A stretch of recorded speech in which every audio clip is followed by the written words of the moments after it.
Olá, boa noite a todos. Sejam bem-vindos à edição de hoje de uma entrevista coletiva. Amigos, aquele movimento chamado de revolução, chamado de golpe, que aconteceu em 1964, está completando 50 anos. Por isso que o programa de hoje vai falar sobre ele. Nosso convidado é o professor, historiador, professor de História, Célio Tazinafo. Boa noite, professor. Boa noite. Muito obrigado pelo convite. É uma satisfação poder estar aqui com vocês hoje. Toda nossa, viu? E hoje também nossa convidada, né, do jornalismo da Bandeirantes, a Bela, porque Gabriela Olmos está aqui conosco hoje participando de uma entrevista coletiva. Gabriela, seja bem-vinda, viu? Obrigado aqui pela presença e boa noite. E a sua primeira pergunta ao professor. Boa noite a todos, obrigada. Bom, então, começando a falar pelo golpe, né, eu gostaria de saber se você pode apontar para a gente aspectos positivos e negativos do golpe militar. Bom, é difícil falar em algo positivo na medida em que a gente tem um rompimento com as instituições, né? Uma tradição republicana que, de algum jeito, é ruim falar que está na origem, mas está porque o Império caiu por um golpe militar. E depois nós temos movimentos seguidos no final do século XIX, né, com Deodoro, que tentou fechar o Congresso, Floriano, que enfrentou várias, né, manifestações e uma revolta da Armada bastante difícil de controlar e que atravessa depois o século XX. E, então, é ruim assim, substituir as instituições e substituir a política pela força, né? O que a gente pode dizer é que não houve uma guerra civil, algo que muita gente apontava que poderia acontecer, né? Se o tal dispositivo militar do presidente João Goulart realmente funcionasse ou existisse, talvez o Exército, as Forças Armadas fossem divididas e aí não teríamos só uma ruptura institucional, mas teríamos um conflito em grandes proporções. Então, positivo eu não diria. Eu diria assim, olha, menos pior que não virou uma guerra civil. Mas você abandona a política quando você dá um golpe. Você abandona o debate, você abandona as regras institucionais, você abre mão de tentar convencer o outro campo, e adota uma medida de força. Então, assim, diria, olha, menos pior que não teve realmente uma guerra civil. Mas positivo é difícil achar. Professor, falando ainda nesse tema de...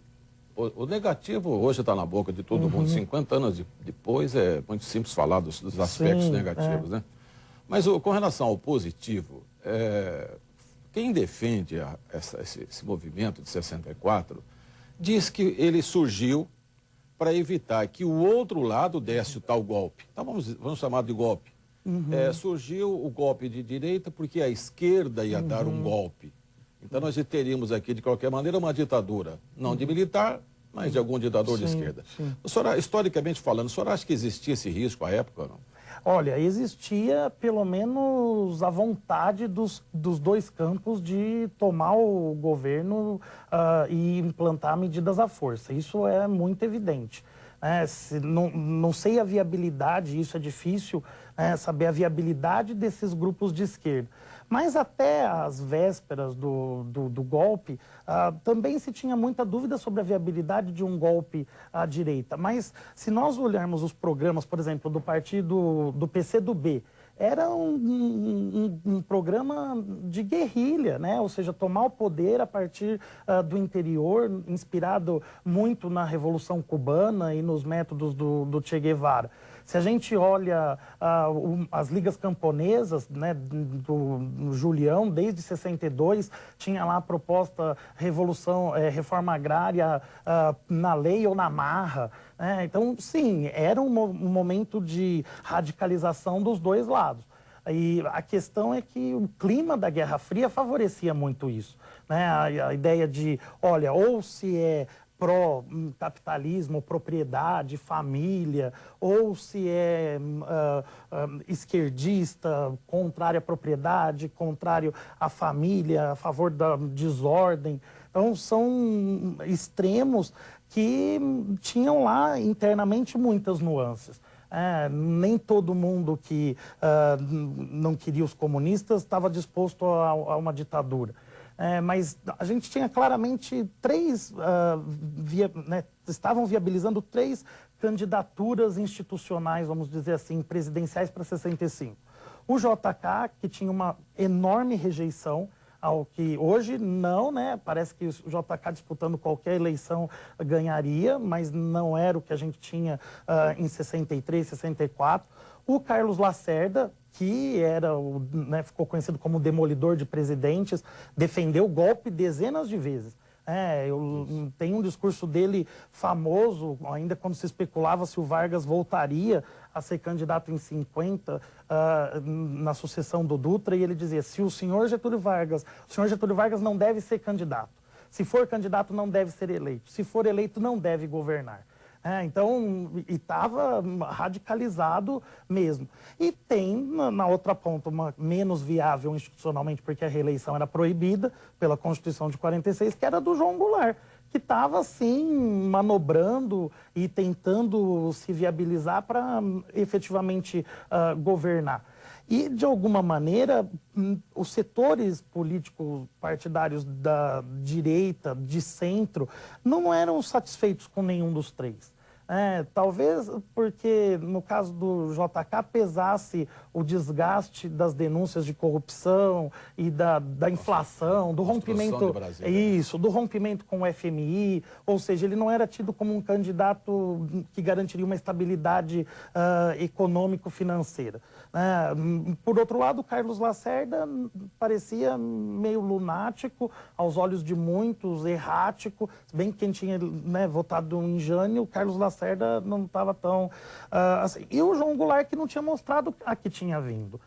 Ele assumiu a presidência depois de um plebiscito, era o vice dos sonhos, como se dizia, porque ele foi vice do JK e não aparecia, foi vice do Jânio e só apareceu depois da renúncia, mas também era difícil se viabilizar. Aliás, o Jango é curioso que ele pregava uma reforma...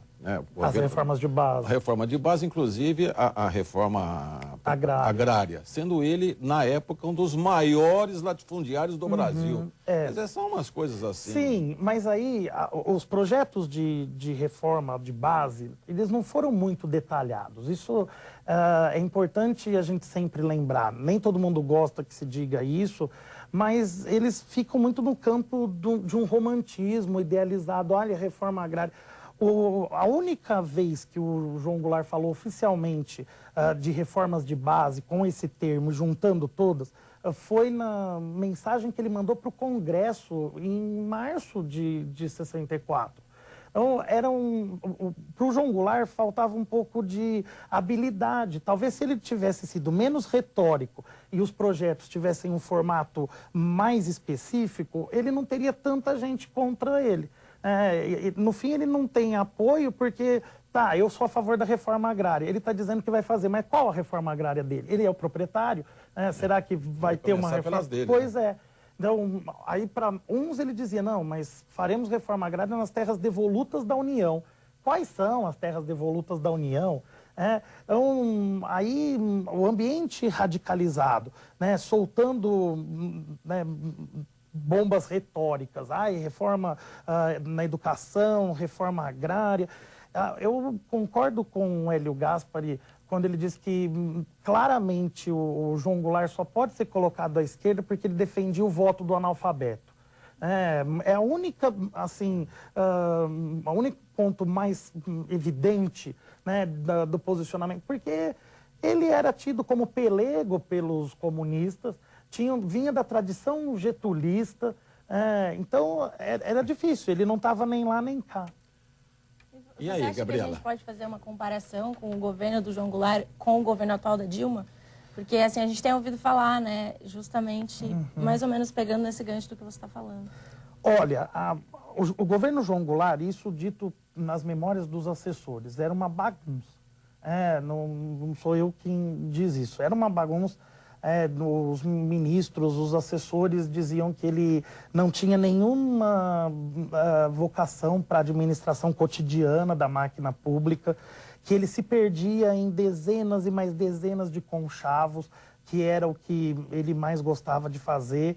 Nesse sentido, do ponto de vista administrativo, e aí falando muito de longe, quase assim, levando em conta estereótipos.